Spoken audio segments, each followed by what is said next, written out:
ሰላም የዴሊ ቤተሰቦች እንዴት ናችሁ? ዛሬም ለእናንተ ጥሩ የሆኑ ዜናዎችን ትኩስ መረጃዎችን ይዘን ቀርበናል። ወደ ዝርዝሩ እንሄዳለን።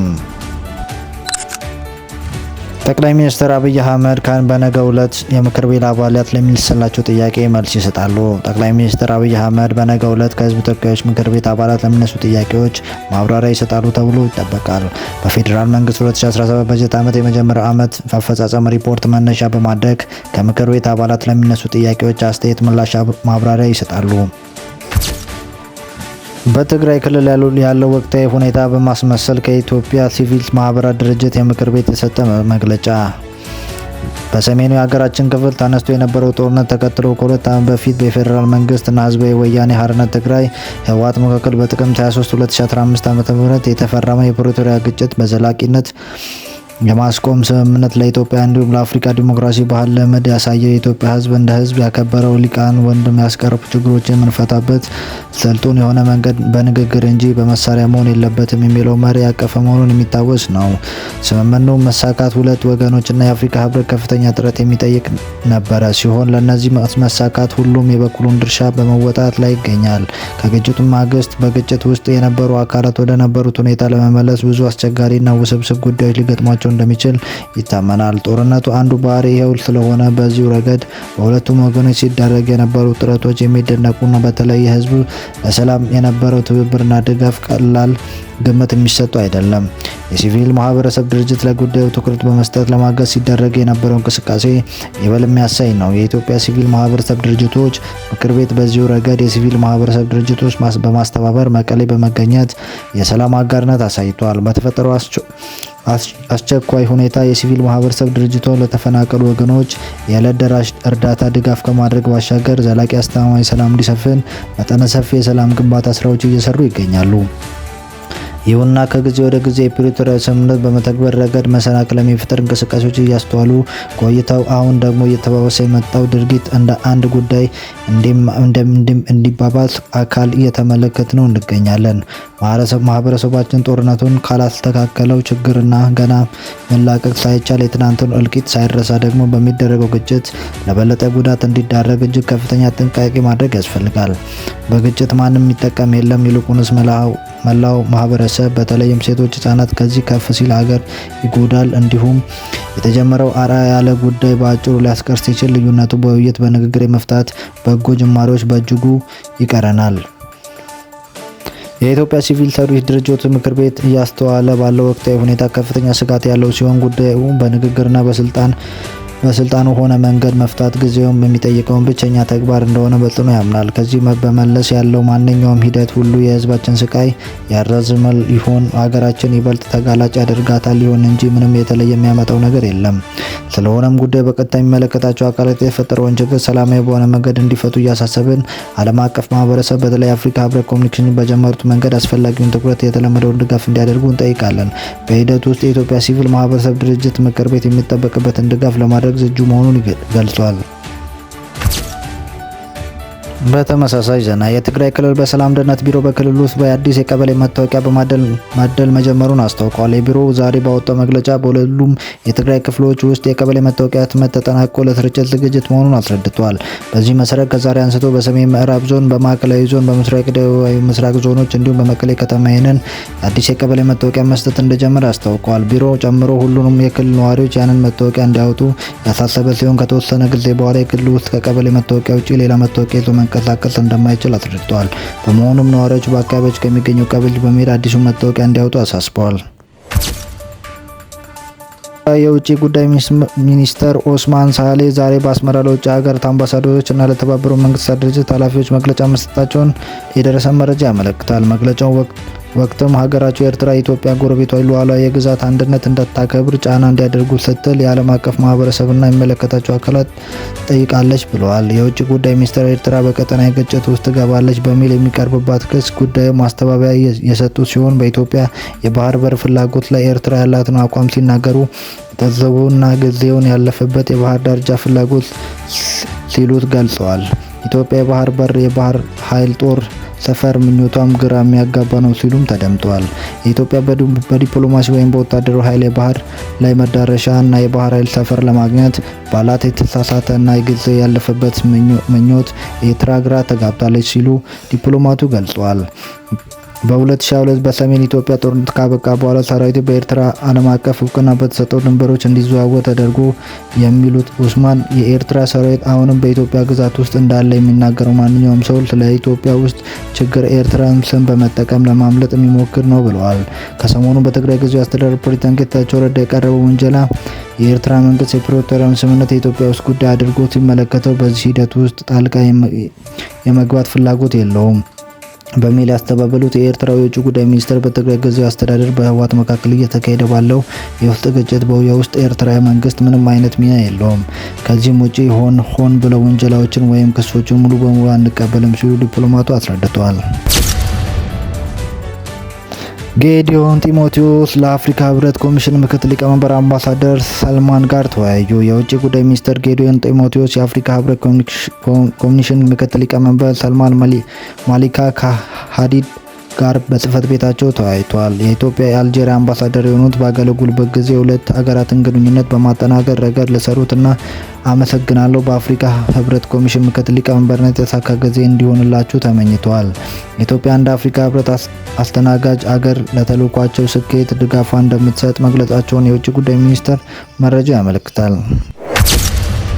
የባህር በር ጥያቄ የመጪው ትውልድ ህልውና የሚወስን ነው። የባህር በር ጉዳይ የመጪውን ትውልድ የመኖርና ያለመኖር ሁኔታ የሚወስን ስለሆነ ከወዲሁ መፍትሄ ሊበጅለት ይገባል ሲሉ የደብረ ብርሃን ዩኒቨርሲቲ ፖለቲካ ሳይንስ ዓለም አቀፍ ግንኙነት መምህር ሀሳቡ ተስፋ ገለጹ። መምህር ሀሳቡን ተስፋ እንደገለጹት የኢትዮጵያ በሚያስተዳድራት በራሷ መንግስት ድጋፍ አድራጊነት የነበረ የባህር በር እንድታጣ መደረጉን ሁሉም የሚያስቆጭ ታሪካዊ ስህተት ነው። የባህር በር ከሉዓላዊ ግዛትም በላይ ኢኮኖሚያዊ፣ ፖለቲካዊ፣ ማህበራዊ ጥቅም ህልውና ጉዳይ ያደርጋል። እንደ ሀገር የባህር በር አለው ማለት ለሌሎች የባህር በር ካላቸው ዓለም ሀገራት ይወሰናል ማለት ነው ያሉት መምህሩ ይህን ደግሞ ያለምንም ጣልቃ ገብነት የንግድ ልውውጥ እና ማህበራዊ ትስስር ለመፍጠር ያስችላል ሲሉ ገልጸዋል። እንደ መምህሩ ሀሳብ ገልጻ የኢትዮጵያ ህዝብ ቁጥር እየጨመረ መጥቷል። በዚሁ ልክ ደግሞ ፍላጎቱን የንግድ እንቅስቃሴ አድርጓል። ዓለም አቀፍ ግንኙነቱን፣ ኢኮኖሚያዊ ትስስሩም ጨምሯል። እያደገ ከሚሄዱ የህዝብ ቁጥርና ፍላጎት አንጻር የባህር በር በተለይ የመጪው ዘመን ትውልድ የመኖርና ያለመኖር ሁኔታ የሚወስን መሆኑን መፍትሄ ሊበጅለት ይገባል ብሏል። ዳር ንግስቷ ባለንዘንባባ ሙሽራ የቱሪስት አስኳላ የባህር ዳር ስራ ላይ ነች። ፍጹም የሰላም አየር አይኗን የመንፈስ ማረፊያ ውብ ስፍራ የታደለችው ባህር ዳር ከመዝናኛ እስከ ግዙፍ የንግድ ስፍራዎች በእንቅስቃሴ ተሞልቷል። ሀገሬው ከጧት እስከ ማታ ስራ ላይ ነው። የስፖርት ማዘውተሪያ ስፍራዎች ከልጅ እስከ አዋቂ በልዩ ልዩ ስፖርቶች ደምቀዋል። ከዚሁ ጎን ለጎን ግዙፍ የባህር ዳር ዓለም አቀፍ ስቴዲየም ግንባታ በመጠናቀቅ ላይ በመሆኑ የከተማዋ ስፖርት ቱሪዝም ማዕከል የሚያደርጋት ይሆናል። ሀገሬ በስራ የደከመ አካሉን አእምሮም ለማደስ ስፖርትን ሲሰራ በመዝናኛ ማዕከል ሲዝናና በዘንባባው ጥላ ስር አረፍ ሲል በጣና ዳርቻ ስብሰብ ብሎ ሲጫወት በምሽት በእግር ሲንቀሳቀስ ማየት ልብ ሀሴት ይወርሳል። የወቅቱ አብይ የረመዳን አጽዋማት የሚጾሙበትና የከተማዋ ምዕመናን ሰርክ ወደ መስጂድ ወደ አብያተ ክርስቲያን ሲተምም ማየት መንፈሳዊ ኩራት ይፈጥራል። ውቧ ከተማ ልማቷ እያፈጠነች ፍጹም የሰላም ድባቡ እረፍት አልባ የልማት ስራ ሞቅ ያለ የመዝናኛ ንግድ እንቅስቃሴ የሚታይባት ሆናለች። በአየሩ ሰላም ንፋስ የልማትን የስራ ጥልፊያ እንዲሁም ቱሪዝም መነቃቃት ተደስተናል። የተጀመረው ስራዎች አይናችንን ሳንነቅል በተገቢው ጥራት እንዲጠናቀቅ ክትትላችንን አጠናክረን እንቀጥላለን። ምክትል ጠቅላይ ሚኒስትር ተመስገን ጥሩነህ። የሲዳማ ክልል የህዝብ ኢኮኖሚ ማህበራዊ ተጠቃሚነት የሚያሳድጉ የልማት ስራዎች እየተከናወኑ። በሲዳማ ክልል የህዝብ ኢኮኖሚ ማህበራዊ ተጠቃሚ የሚያደርጉ ዘርፍ ብዙ የልማት ስራዎች እየተከናወኑ መሆኑን የክልሉ ርዕሰ መስተዳድር አቶ ደስታ ሌዳሞ ገለጹ። ርዕሰ መስተዳድሩ በክልል ወቅታዊ ጉዳዮች እየተከናወኑ ያሉ ልማት ስራዎችን አስመልክቶ ዛሬ መግለጫ ሰጥተዋል። በመግለጫውም በክልሉ ህዝብ ኢኮኖሚ ማህበራዊ ተጠቃሚ የሚያሳድጉ ዘርፍ ብዙ ልማት ስራዎች እየተከናወኑ ብለዋል። ባለፉት 4 ዓመታት የጋራ ብልጽግና የሚያረጋግጡ የልማት ስራዎች ትኩረት ተሰጥቶ በመከናወናቸው ውጤት ማምጣቱን ገልጿል። የክልሉ መንገድ በንጹህ መጠጥ ውሃ፣ በጤና፣ በትምህርት፣ በኤሌክትሪክ አገልግሎት፣ በሌሎች ዘርፎች ጥራት ተደራሽነት ለማረጋገጥ ውጤታማ ስራዎች መከናወናቸውን አቶ ደስታ ተናግረዋል። በአሁኑ ወቅት ቤተሰብ ኢኮኖሚ ተጠቃሚ ማድረግ የሚችል የቤተሰብ ብልጽግና መርሃ ግብር ተቀርጾ ወደ ትግበራ መግባቱን ጠቁመዋል።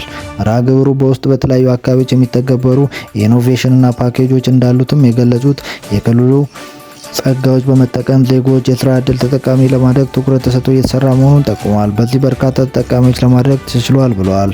ለአብነት ባለፉት 4 መካከል የክልሉ 300,000 ዜጎች የስራ ዕድል መፍጠር እንደተቻለም ጠቁመው የስራ ፈጠራው ዘርፍ እንዲጠናከር በስራ መነሻ ካፒታል በመስሪያ ቦታ በተለያየ መንገድ የሚደረጉ ድጋፍ ተጠናክሮ ይቀጥላል ብለዋል። ምርትና ምርታማነት ትርጉም ባለው መልኩ በማሳደግ ገበያን የማረጋገጥ በትኩረት እየተሰራ መሆኑን ተናግረዋል። የመንግስት የህዝብ አቅም በማስተካከል በከተሞች በገጠር እየተከናወኑ ያሉ ኮሪደር ልማቶች በህዝብ ተጠቃሚ ላይ ተጨባጭ ለውጥ እያመጡ መሆኑን ገልጸዋል። አቶ ደስታ ገለጻ የኮሪደር ልማት ስራዎች የከተሞቹን ምቹ ተወዳዳሪ ከማድረግ ባለፈ የህብረተሰቡን ስራ ባህል የቀየረ ለበርካቶች ስራ ዕድል የፈጠረ ነው ብለዋል።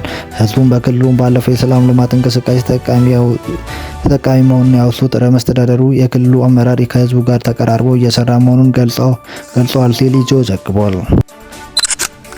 አየር መንገድ ወደ ቪየትናም መዲና ሃኖይ በረራ ሊጀምር ነው። የኢትዮጵያ አየር መንገድ ወደ ቪየትናም ዋና ከተማ ሃኖይ በሳምንት 4 ጊዜ በረራ ሊጀምር መሆኑን አስታውቋል። አየር መንገዱ ሐምሌ 3 2017 የሚጀምረው አዲስ የበረራ መስመር ዓለም አቀፍ መዳረሻውን ከማስፋትም በተጨማሪ በአፍሪካና በደቡብ ምስራቅ እስያ መካከል ለሚጓዙ መንገደኞች ምቹ የበረራ አማራጮችን ለማቅረብ ያስችላል ተብሏል። አየር መንገዱ በደቡብ ምስራቅ እስያ አዲስ መዳረሻ በመጀመሩ በቀጠናው ያለው ተደራሽነት ለማስፋፋት ከቪየትናምና ከሌሎች ዓለም አቀፍ ሀገሮች ጋር ያለውን አጋርነት ለማጠናከር የሚያስችል የኢትዮጵያ አየር መንገድ ግሩፕ ዋና ስራ አስፈጻሚ አቶ መስፍን ጣሰው ገልጸዋል። አየር መንገዱ ወደ ሃኖይ የሚጀምረው በረራ አዲስ አበባ ከቪየትናም መዲና ሃኖይ ለማግኘት እንዲሁም ከንግድ ለመዝናናት ለሚጓዙ ደንበኞች አገልግሎት ለመስጠት ያስችላል ብለዋል። አዲሱ የበረራ መስመር የኢትዮጵያ ቪየትናም መካከል ያለው የንግድ ቱሪዝም እንዲሁም የባህል ልውውጥ ለማሳደግ ገንቢ ሚና እንደሚኖረው ስራ አስፈጻሚው አስታውቋል። የኢትዮጵያ አየር መንገድ ወደ ሃኖይ የሚጀምረው በረራ ዓለም አቀፍ ተደራሽነት በማስፋፋት በተለይም አፍሪካን ከደቡባዊ ምስራቅ እስያ ጋር በማስተሳሰር ትልቅ ድርሻ አለው ብለዋል። የሶማሌው ፕሬዝዳንት ከተቃጣባቸው የግድያ ሙከራ አመለጡ። ጥቃቱን አሸባሪው አልሸባብ ኃላፊነቱን እንደሚወስድ አስታውቋል። የሶማሌው ፕሬዝዳንት ሼክ መሐመድ ዛሬ ከቤተ መንግስታቸው የወጡት ወደ ጦር ግንባር ለመዝመት ነበረ። በወጡት በሞቃዲሾ ከሚገኘው ቤተ መንግስት ተነስተው ወደ አየር ማረፊያ ጉዞ በጀመሩበት ወቅት ግን ያልጠበቁት አደጋ አጋጠማቸው። የተጠመደ ቦምብ በሚጓዙባቸው መኪኖች ላይ ፈነዳ። ይህንን ተከትሎ ፕሬዝዳንቱ በዚህ አደጋ እንደተገደሉ ተደርጎ ዘገባዎች ቀርበው የነበረ ቢሆንም ፕሬዝዳንቱ ደህንነት አማካሪ ግን ምንም አልሆኑም ሲሉ በኤክስ ገጻቸው ላይ አስተባብለዋል። ፕሬዝዳንቱ ከዚህ አደጋ በኋላ ወደ አየር ማረፊያው ተጉዘው በሄሊኮፕተር ወደ ኢራን ግዛት ሄደዋል። በዚህም አካባቢ ባለስልጣናት ወታደራዊ መኮንኖች አቀባበል ሲያደርጉላቸው የሚያሳይ ምስል ይፋ ሆኗል። በዚህ አካባቢ በሶማሌ መንግስት አሸባሪ አልሸባብ መካከል ጦርነት የሚካሄድ ሲሆን ፕሬዝዳንቱ ወደዚህ ለመሄድ ያቀዱ በስፍራው ተገኝተው ወታደሮችን ለማበረታታት ነው። በመሆኑም ወታደራዊ ዩኒፎርም ለብሰው ታይተዋል። ይህ በእንዲህ እንዳለ አሸባሪው አልሸባብ ለዚህ ጥቃት ኃላፊነቱን እንደሚወስድ ገልጿል። ላለፉት 280 ቀናት በላይ ምድር መመለስ ሳይችሉ ቀርተዋል። በውሃ ላይ የመቆየት የተገደዱት የናሳ ጠፈር ተመራማሪዎች ቡች ዊልሞር እና ሱኒ ዊሊያምስ ዛሬ ማክሰኞ ወደ ምድር ተመለሱ።